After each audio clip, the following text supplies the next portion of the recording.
Welcome to another field trip at Bookworm Gardens. The book we will be following today is George Washington Carver, The Peanut Wizard, written by Laura Driscoll and illustrated by Jill Weber. This book tells the story of how George Washington Carver became a botanist, which is a person that studies plants, a scientist, and a teacher. But first, I want to welcome you to the Farm Gateway at Bookworm Gardens. George Washington Carver did a lot of research growing plants, so we'll find his garden here at the farm inside the greenhouse. We grow many different vegetables here on the farm. There aren't too many things growing yet. Why not? It's still May, so it's too cold for many vegetables to be outside. Luckily, we can grow them in our greenhouse. The greenhouse is only open to our gardeners at Bookworm and special field trips. It's your lucky day. Let's take a look inside.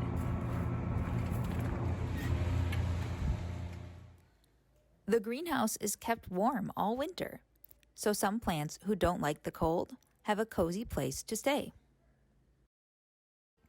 We also start growing new plants in the greenhouse. They start out as tiny seeds and get a head start on growing before they go outside. Here is George Washington Carver's workstation.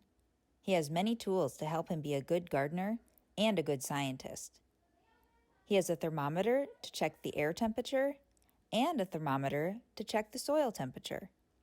George Washington Carver did many experiments with soil because he knew it was an important part of growing plants. But who is this George Washington Carver, born in Mississippi over 150 years ago?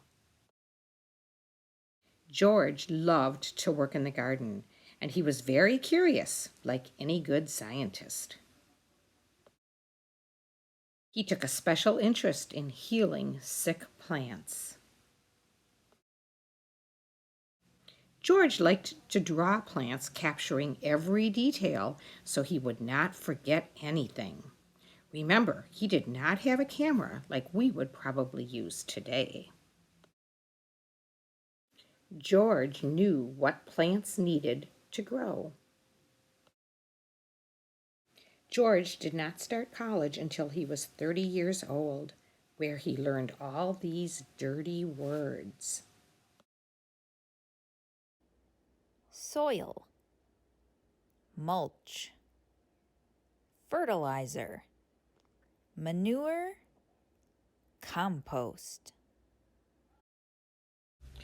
George answered lots of questions and solved lots of problems, and the teachers thought that he knew more about plants than they did. So they asked him to stay and teach students and farmers everything he knew about plants. George became the farmer's friend, and he taught them that all the cotton that they were growing was taking too many of the good nutrients from the soil. He told the farmers to rotate their crops and add things like sweet potatoes and peanuts because they put nutrients back into the soil. The new crops grew well, but now the farmers had to figure out how to get people to buy nuts and spuds. George did some work in his lab and developed hundreds of products using sweet potatoes and peanuts. You can see a few on this page. George Washington Carver is known as the Peanut Wizard because of all the research he did with peanuts. We are growing peanut plants at Bookworm Gardens. They are small now, but will keep growing. Do you know where the peanut will grow? Under the ground. George the Peanut Wizard showed the world that peanuts were yummy and could be used in lots of recipes. Can you think of some? George Washington Carver was a great guy. Check out the book for other fun facts about his life. There are additional activities with this field trip, including making observations, and ways to use nuts and spuds.